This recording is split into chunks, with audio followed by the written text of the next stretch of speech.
اللهم صل على محمد وعلى آل محمد كما صليت على إبراهيم وعلى آل إبراهيم إنك حميد مجيد.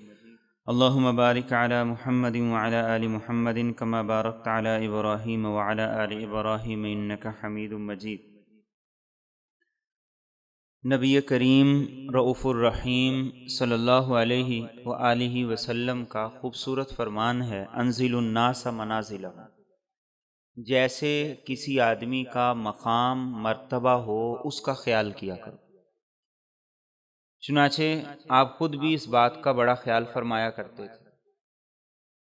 کسی قبیلے کا سردار آتا تو اس کی اسی اعتبار سے تعظیم ہوتی، اور اگر کوئی ان پڑھ آ جاتا، جاہل بدو گنوار آ جاتا، جسے ادب آداب کا پتہ نہ ہوتا، تو آپ اس کے ساتھ اسی کے مطابق عمل کیا کرتے تھے اور اسی انداز سے آپ اس کے ساتھ پیش آیا کرتے تھے۔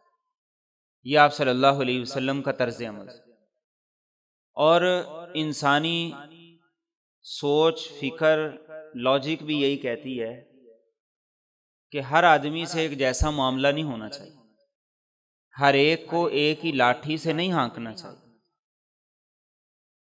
ہر ایک کی سوچ مختلف ہے، اپروچ مختلف ہے، زاویہ نگاہ مختلف ہے، مقام مرتبہ الگ الگ ہے، اور کوئی ایسے ہیں جو سمجھتے ہیں، کوئی ایسے ہیں جو نہیں سمجھتے ہیں، تو ہر ایک کے ساتھ اسی کے اعتبار سے برتاؤ کیا جائے۔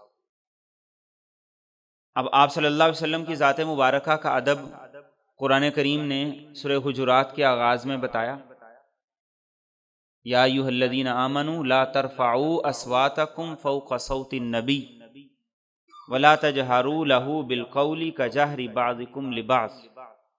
فرمایا کہ ایمان والو، نبی کی آواز سے کسی کی آواز اونچی نہیں ہونی چاہیے، جیسے ایک دوسرے سے اونچی بات کرتے ہو ایسے پیغمبر سے بات نہیں کرنی۔ یہ بہت اونچی بارگاہ ہے، یہاں کا ادب بھی بہت اونچا ہے۔ کیا ہوگا؟ ان تحبط اعمالکم وانتم لا تشعرون، اگر تم نے یہ کوتاہی کی، تمہاری زندگی کی ساری عبادتیں، ریاضتیں، نماز، زکوٰۃ، صدقات سب ضائع ہو جائیں گے۔ یہ اتنی اونچی اور اتنی عظیم بارگاہ ہے، اس کا ادب پیش نظر رکھنا یہ تمہاری ذمہ داری ہے۔ لیکن جب ہم اپنے نبی رحمت صلی اللہ علیہ وسلم کا رویہ معاملہ دیکھتے ہیں ان پڑھ دیہاتی لوگوں کے ساتھ، تو قرآن کریم بھی وہاں انہیں گنجائش دیتا ہے۔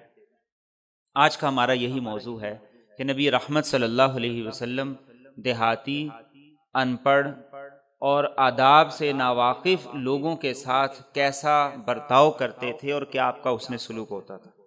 انس بن مالک رضی اللہ تعالیٰ عنہ کہتے ہیں، میں اللہ کے رسول صلی اللہ علیہ وسلم کے ساتھ چلتا جا رہا تھا، آپ نے نجرانی چادر لی ہوئی تھی جس کے کنارے بہت موٹے تھے۔ ایک دیہاتی آیا، اس نے وہ چادر کے دونوں کونے پکڑے اور خوب زور سے کھینچا۔ فرماتے ہیں اتنے زور سے کھینچا کہ آپ کی مبارک گردن پہ اس چادر کا اثر پڑ گیا، اس کا نشان پڑ گیا۔ اللہ کے رسول صلی اللہ علیہ وسلم جب اس کی طرف متوجہ ہوئے تو اس نے نہ سلام کی، نہ آداب بجا لائے، کچھ نہیں، اور کہا مر من مال اللہ الذی عندک، تمہارے پاس جو اللہ کا مال ہے اس میں سے مجھے بھی دو۔ انس بن مالک کہتے ہیں اللہ کے رسول صلی اللہ علیہ وسلم اسے دیکھ کے مسکرا دی، اور آپ نے ایک صحابی کو حکم دیا کہ اسے اتنا اتنا دے دو، اور وہ بغیر شکریہ ادا کیے، بغیر سلام کیے واپس چلا۔ یہ میرے اور آپ کے نبی صلی اللہ علیہ وسلم کا طرز عمل تھا، رویہ تھا، کہ چونکہ ان پڑھ تھا، بدو تھا، دیہاتی تھا، آداب سے واقف نہیں تھا، آپ نے اس کی بات کا برا نہیں منایا بلکہ مسکرا کے دیکھا، اور صرف اتنا ہی نہیں کہ مسکرا کے دیکھا بلکہ اس کو دینے کا بھی حکم دیا۔ یہ آپ کا طرز عمل ہوا کرتا تھا۔ حضرت ابو رفاع کہتے ہیں کہ میں اللہ کے رسول صلی اللہ علیہ وسلم کے پاس گیا جبکہ آپ خطبہ دے رہے تھے، بیان کر رہے تھے، اور میں نے کہا یا رسول اللہ صلی اللہ علیہ وسلم، میں ایک اجنبی آدمی ہوں، دین کے بارے میں پوچھنا چاہتا ہوں، مجھے نہیں پتا دین کیا ہوتا ہے، تو آپ مجھے بتائیے۔ اب آپ دیکھیے کہ جیسے ہم گفتگو کر رہے ہیں، کوئی آدمی درمیان میں آئے، ہر ایک کو کتنا برا لگے گا، صحابہ کو بھی برا لگا، لیکن کہتے ہیں کہ میں قربان جاؤں، میرے ماں باپ آپ پہ قربان جائیں، آپ صلی اللہ علیہ وسلم نے خطبہ چھوڑا، منبر چھوڑا، صحابہ کو چیرتے ہوئے میرے پاس آئے، اور جب آپ میرے پاس پہنچے تو ایک کرسی رکھی گئی، آپ کرسی پہ تشریف فرما ہوئے، اور جو میں سوال کرتا گیا آپ جواب دیتے گئے۔ جب میرے سوال پورے ہو گئے آپ دوبارہ منبر پر تشریف لائے اور وہیں سے بات شروع کر دی جہاں چھوڑی تھی۔ یہ میرے اور آپ کے نبی صلی اللہ علیہ وسلم کی محبت تھی، ایسے لوگوں کے ساتھ جو ادب آداب سے واقف نہیں ہوتے۔ آج ہم کہتے ہیں کہ ہر آدمی ویسے ہمارے ساتھ بات کرے، ویسے رویہ اور برتاؤ کرے جیسے میں سوچتا ہوں، جیسے میری سوچ ہے۔ کئی لوگ ایسے ہوتے ہیں جو انتہائی سادہ ہوتے ہیں، جو آداب سے اور چھوٹی موٹی چیزوں سے واقف نہیں ہوتے، انہیں اس بات کا نہیں پتہ چلتا بات کیسے کرنی ہے، کہاں کرنی ہے۔ کئی لوگ سادگی میں بسا اوقات کوئی بھی بات کر دیتے، بہن بھائیوں میں ایسے ہوتے ہیں۔ اب انسان یہ سوچے کہ اس نے یہ بات کیوں کر دی، ایسے نہیں کرنی چاہیے تھی، موقع دیکھنا چاہیے تھا۔ اصل چیز یہ ہے کہ ہمیں یہ دیکھنا چاہیے کہ اس کی ذہنی سوچ، فکر کتنی ہے اور کس اپروچ اور کس لیول کا، یہ چیز دیکھنی چاہیے۔ نبی رحمت صلی اللہ علیہ وسلم یہی بات صحابہ کرام رضی اللہ تعالیٰ عنہم کی موجودگی میں جب کوئی دیہاتی آتا تو آپ یہی بات دیکھا کرتے۔ اور ایک صحابی ہیں صفوان بن عسال مرادی رضی اللہ تعالیٰ عنہ، کہتے ہیں ہم اللہ کے رسول صلی اللہ علیہ وسلم کے ساتھ ایک سفر میں جا رہے تھے کہ ایک دیہاتی آ گیا اور اس نے اونچی آواز سے کہا یا محمد۔ اب صحابہ کیسے بلایا کرتے تھے؟ بڑے ادب سے، محبت سے یا رسول اللہ کہا کرتے تھے، آواز نیچی ہوتی تھی، لہجہ محبت والا ہوتا تھا، تو کہتے ہیں دور سے ہی کہہ دیے یا محمد۔ تو کہتے ہیں کہ آپ صلی اللہ علیہ وسلم نے غصہ نہیں کیا، بلکہ آپ نے بھی اتنی ہی اونچی آواز سے کہا ہاں دس کی گل ہے۔ یہ میرے اور آپ کے نبی کی سنتیں ہیں، یہ سنتیں بھی قابل عمل ہیں۔ ہم تھوڑا سا مزاج کے خلاف ہو جائے تو ہم لوگ اپنا بلڈ پریشر ہائی کر لیتے، تو کہتے آپ نے اسی طرح اونچی آواز سے کہا ہاں بھائی دس کی گل ہے۔ تو صحابہ کہتے ہیں ہم نے اس کو کہا بے وقوف، آواز نیچی کر، تجھے پتہ نہیں پیغمبر خدا ہیں، اس بارگاہ کا ادب بہت اونچا ہے، ہمیں اس چیز سے منع کیا گیا ہے۔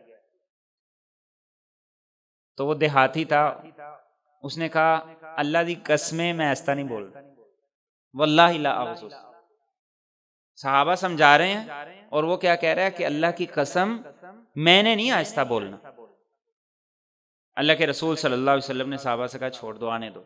جب آیا تو کہا کہ یہ بتائیے ایک آدمی کسی سے محبت کرتا ہے، سوال بڑا خوبصورت ہے، ایک آدمی کسی سے محبت کرتا ہے لیکن اس کے مرتبے کا نہیں ہے، مقام اتنا نہیں ہے، علم اتنا نہیں ہے، عمل اتنا نہیں ہے، رہتا نہیں ہے اس کے پاس، رہتا بھی کہیں دور ہے، تو اس کے بارے میں آپ فرمائیے۔ کیا فرماتے ہیں؟ تو صحابہ کہتے ہیں سوال بڑا مزیدار تھا، کان سب کے کھڑے ہو گئے۔ اللہ کے رسول صلی اللہ علیہ وسلم نے کہا المرء مع من احب یوم القیامہ، کہ سنو قیامت کے دن جس سے آدمی محبت کرتا ہے اللہ اسے بغیر عمل کیے صرف محبت کی برکت سے اسی کے ساتھ کر دے۔ تو اس نے کہا پھر تو موج ہوگی، مزہ ہو گیا، ہمیں آپ سے محبت سچی ہے، عمل آپ جیسا نہیں کر سکتے، عقیدت سچی ہے، آپ کے پاس نہیں رہ سکتے، کاروبار ہیں، مصروفیات ہیں، کھیتی باڑی ہے، تو آپ نے جو بات سنائی میرا کلیجہ ٹھنڈا ہو گیا کہ کل قیامت کے دن ہم آپ کے ساتھ ہی ہوں گے کیونکہ ہم آپ سے محبت کرتے ہیں۔ آج اپنی پسند ناپسند کو دیکھنے کی ضرورت ہے، پسند ناپسند کو دیکھنے کی ضرورت ہے۔ آج اللہ کی محبت بھی دل میں نہیں ہے، اللہ کے پیارے حبیب صلی اللہ علیہ وسلم کی محبت بھی دل میں نہیں، دونوں چیزوں سے خالی، دنیا داری، دنیا کی چیزیں اور پھر پہلے تو صرف ٹی وی ہوتا تھا، اب تو ٹک ٹاک کے بھی سٹار ہو گئے ہیں، ٹی وی کے سٹار ہو گئے ہیں، پتہ نہیں کون کون سے ہو گئے، اور ان کی فین فالوئنگ بڑھ رہی ہے اور ہم بھی ان کے پیچھے جا رہے ہیں۔ ایک مسلمان کے دل میں ایسے آدمی کی جو علانیہ طور پر اللہ کی نافرمانی کرتا ہے، علانیہ طور پر مجرم ہے، اس کی طرف پسندیدگی کی نگاہ ایک مسلمان سے نامناسب ہے۔ یہ خوبصورت سوال تھا کہ ہم محبت آپ سے کرتے ہیں، جہاں مرضی رہیں، فرمایا جس کے ساتھ محبت کرو گے کل قیامت کے دن اسی کے ساتھ ہوگے، پیغمبروں کے ساتھ کرو گے پیغمبروں کے ساتھ ہوگے، نیک لوگ اولیاء صالحین سے کرو گے قیامت کے دن انہی کے ساتھ ہوگے۔ تو اپنی ترجیحات، اپنی پسند ناپسند کو اللہ اور اس کے رسول کے مطابق، اسی لیے اللہ کے رسول صلی اللہ علیہ وسلم کی ایک خوبصورت دعا تھی، اللہم انی احبک، اے اللہ میں آپ سے محبت کرتا ہوں۔ کبھی کہا اللہ کو؟ ہم نے کبھی کہا اللہ کو کہ اللہ میں آپ سے محبت کرتا ہوں؟ اللہم انی احبک، اے اللہ میں آپ سے محبت کرتا ہوں، وَأُحِبُّ مَن يُحِبُّ، اے اللہ جو آپ سے محبت کرتا ہے میں اس سے بھی محبت کرتا ہوں، کیونکہ اس کا عمل آپ کی اتباع اور سنت اور حکم کے مطابق ہے۔ وَالْعَمَلِ الَّذِي يُقَرِّبُنَا إِلَىٰ حُبِّكَ، اے اللہ جو عمل مجھے آپ کے قریب کر دے اس عمل کی محبت آپ میرے دل میں ڈال دیجیے۔ تو کیسی خوبصورت دعا آپ کیا کرتے ہیں۔ تو ہماری نسبتیں جتنی بھی رسول کریم صلی اللہ علیہ وسلم کے ساتھ جڑتی ہیں، اہل بیت کی نسبت ہو، آل اولاد کی نسبت ہو، آپ کے خانوادے کی نسبت ہو، آپ کی بیٹیوں کی نسبتیں ہوں، آپ کے صحابہ کی نسبتیں ہوں، یہ ساری نسبتیں اس نسبت سے عزیز ہیں کہ ان سب کا مرکز ایک ہی ہے، اور وہ جناب نبی کریم رؤوف الرحیم صلی اللہ علیہ وآلہ وسلم۔ تو یہ آپ کا طرز عمل ہوا کرتا تھا، اور آپ کی سنت مبارکہ تھی، جو آپ کو ہدیہ دیا کرتا آپ اسے ہدیہ دیا کرتے تھے اور بڑھ کے دیا کرتے تھے، تاکہ کسی کا احسان نہ رہے۔ میرے اور آپ کے پیغمبر نے کسی کا احسان اپنی ذات پہ نہیں چھوڑا۔ آپ ہدیہ دیتا، آپ اس کا بدلہ چکا دیا کرتے تھے تاکہ کسی کا احسان نہ رہے۔ اب لوگ کیا کرتے تھے؟ دیہاتی آتے تھے، وہ ہدیہ دیتے تھے تاکہ ڈبل ملے، زیادہ ملے۔ تو صحابی ابو ہریرہ رضی اللہ تعالیٰ عنہ کہتے ہیں ایک دیہاتی آیا اور اس نے نبی کریم صلی اللہ علیہ وسلم کو ایک اونٹنی تحفے اور ہدیے کے طور پہ پیش کی۔ آپ نے ایک صحابی کو بلایا اور اسے کہا کہ اسے 6 اونٹنیاں دے دو۔ اس نے ایک دی، آپ نے کہا 6 دے دو۔ میرے اور آپ کے نبی کا دل بہت بڑا تھا، بڑے سخی تھے، اسی لیے تو آپ نے کہا بھلا مومن اور کنجوس ہو، کہا مومن نہیں ہے، مومن ہو اور جھوٹا ہو مومن نہیں ہے، نہ مومن جھوٹا ہو سکتا ہے نہ مومن کنجوس ہو سکتا ہے۔ تو آپ نے ایک کی 6 اونٹنیاں دے دی، اس نے منہ بنا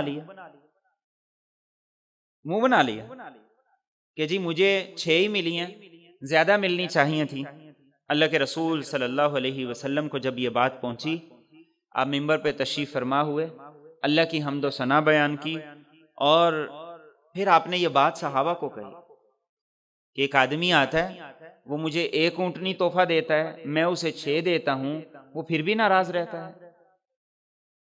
آپ کے دل پہ ناگوار گزری، اور پھر کہا کہ آج کے بعد میں نے ہدیہ صرف اسی سے لینا ہے جو قریش کا ہو، یا کوئی انصاری ہو، یا قبیلہ ثقیف کا ہو، یا قبیلہ دوس کا، تاکہ لوگ اس عدلے بدلے کے چکر میں منہ بنا کے نہ جائیں۔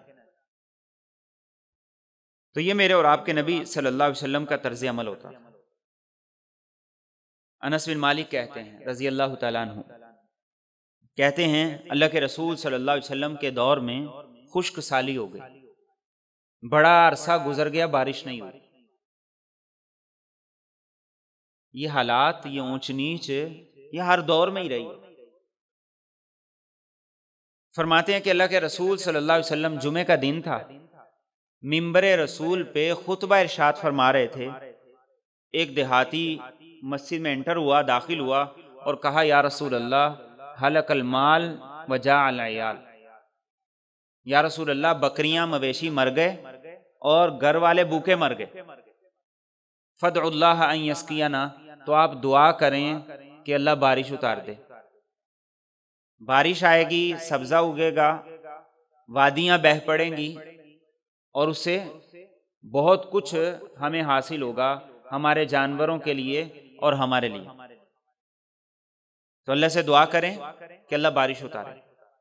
صحابہ کہتے ہیں کہ اللہ کے رسول صلی اللہ علیہ وسلم نے دونوں ہاتھ اٹھا دیے اور آسمان پہ بادل کا ایک ٹکڑا بھی نہیں تھا۔ اب آپ ابھی منبر سے اترے نہیں تھے کہ اتنی زوردار اور زبردست موسلادھار بارش ہوئی کہ مسجد نبوی کی چھت ٹپکنے لگی اور بارش کے قطرے نبی رحمت صلی اللہ علیہ وسلم کی مبارک داڑھی پہ پڑنے لگے۔ فرماتے ہیں کہ صحابہ گھروں کو چلے گئے، ہفتے کو بارش، اتوار کو بارش، سوموار کو بارش، منگل کو، بدھ کو، جمعرات، جمعہ، اگلا جمعہ آ گیا۔ اب وہی آدمی آ گیا، یا رسول اللہ صلی اللہ علیہ وسلم تہدم البنا وغرق المال، اتنی بارشیں ہو گئی ہیں، اتنی بارشیں ہو گئی ہیں، گھر گر رہے ہیں، مویشی بہہ رہے ہیں، اللہ سے دعا کیجیے۔ کہتے ہیں کہ اللہ کے رسول صلی اللہ علیہ وسلم کے دست اقدس کے اندر عصا مبارک تھا۔ صحابہ فرماتے ہیں کہ آپ نے عصا اوپر کیا اور کہا اللہم حوالینا ولا علینا، ایسے گھمایا تو جس جس طرف آپ کا عصا گھوما سارے کے سارے بادل ادھر ادھر چلے گئے۔ اور کہتے ہیں کہ ایسے تھا کہ مدینہ میں بارش نہیں ہو رہی تھی اور ارد گرد ہر طرف بارش ہی بارش ہو رہی تھی۔ صحابہ فرماتے ہیں اس ایک ہفتے کی بارش سے بہت زیادہ پانی ملا اور ہمارے جانور، ہمارے مویشیوں کو بہت زیادہ چارہ ملا۔ جس طرف سے بھی کوئی آتا وہ آ کے یہی کہتا کہ اب خشک سالی نہیں رہی اور اب قحط سالی دور ہو گئی۔ یہ میرے اور آپ کے نبی کے معجزات تھے اور یہ میرے اور آپ کے نبی کی رحمت اور شفقت تھی کہ آپ اشارہ کرتے تو بادل بھی آپ کی بات مانتے تھے، آپ عصا ہلا دیتے تو جہاں جہاں کہتے بادل وہیں جا کے رک جایا کرتے تھے۔ آج مجھے اور آپ کو سوچنے کی ضرورت ہے، میں اور آپ سوچیں کتنے وہ کام ہیں جو میرے اور آپ کے نبی کو ناپسند ہیں، ہم کرنے سے باز نہیں آتے۔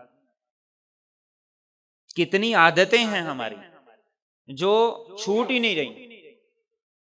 کوئی کام ہو گیا، غلطی ہو گئی، گناہ ہو گیا ختم ہو گیا، لیکن کتنی عادتیں ہیں جو چھوٹ ہی نہیں رہی۔ زندگی گزرتی جا رہی ہے اور کوئی ایکسپائری کوئی نہیں ان عادتوں کی، بندہ ایکسپائر ہو جاتا ہے۔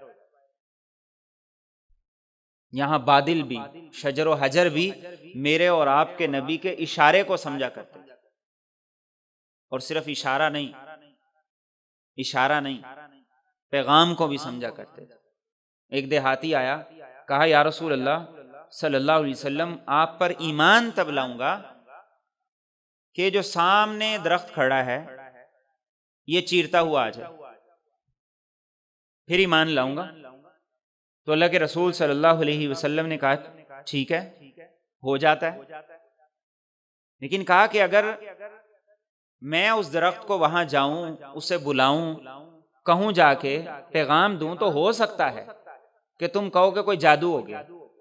اس طرح کرو کہ تم اس درخت کے پاس جاؤ اور اسے جا کے کہو محمد صلی اللہ علیہ وسلم تمہیں بلا رہے ہیں۔ صحابہ کہتے ہیں کہ ہم دیکھ رہے تھے، اس نے جا کے پیغام دیا، درخت پہلے پہنچا، بندہ بعد میں پہنچا۔ یہ میرے اور آپ کے نبی صلی اللہ علیہ وسلم کی بات کا اثر تھا، پیغام کا اثر تھا کہ پیغام بھی پہنچ جاتا تھا تو درخت بھی زمین کو چیرتے ہوئے آتے تھے۔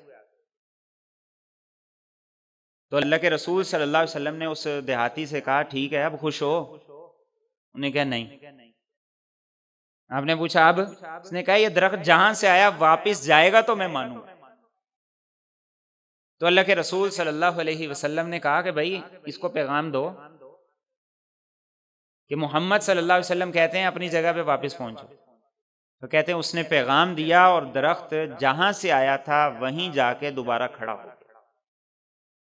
تو شجر و حجر بھی میرے اور آپ کے نبی کو پہچانتے ہیں، ان کے پیغام کو سن کے دوڑتے چلے آتے ہیں، ان کی پکار پہ لبیک کہتے ہیں، ان کے حکم پہ سر کو جھکا دیتے ہیں۔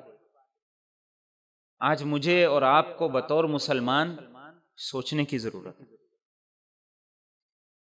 ایک اور واقعہ ابو ہریرہ رضی اللہ تعالیٰ عنہ روایت کرتے ہیں کہ ہم اللہ کے رسول صلی اللہ علیہ وسلم کے ساتھ مسجد نبوی میں بیٹھے ہوئے تھے۔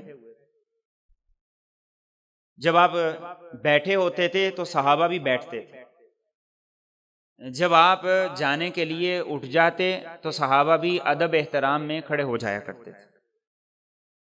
تو کہتے ہیں کہ آپ صلی اللہ علیہ وسلم مجلس مکمل ہوئی، اٹھے اور آپ تشریف لے جانے لگے، ہم بھی پیچھے پیچھے ہو گئے۔ ابھی مسجد نبوی سے نکلے نہیں تھے کہ ایک آدمی آیا آگے سے اور اس نے آپ صلی اللہ علیہ وسلم کے پیچھے سے آپ کی چادر کو پکڑا اور زور سے کھینچا کہ آپ کی گردن مبارک سرخ ہو گئی، اور 2 اونٹ لے کے آیا تھا۔ کہا یا محمد، اے محمد صلی اللہ علیہ وسلم، یہ میرے 2 اونٹ ہیں، یہ بھر کے مجھے گلے کے چاہیے، اور ساتھ یہ کہا کہ نہ اپنے مال سے دیتے ہو اور نہ اپنے باپ کے مال سے دیتے ہو۔